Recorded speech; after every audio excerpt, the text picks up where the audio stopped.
I have to ask you about the timeline. This is of the Democrats' choosing. They're not trying to make any other calendar deadline. Do you feel it is too compressed, too compact if, as they say, their goal is a vote on articles by the end of this calendar year?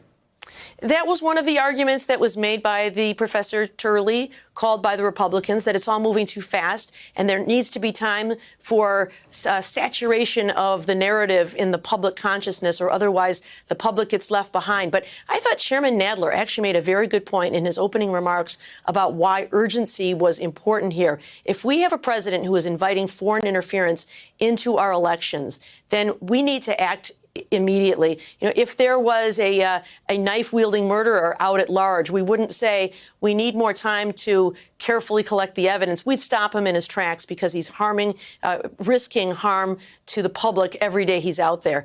And the same is true with regard to President Trump. As long as he is continuing to solicit foreign influence into our elections, he cannot be checked with an election alone. He needs to be checked by the constitutional process of impeachment.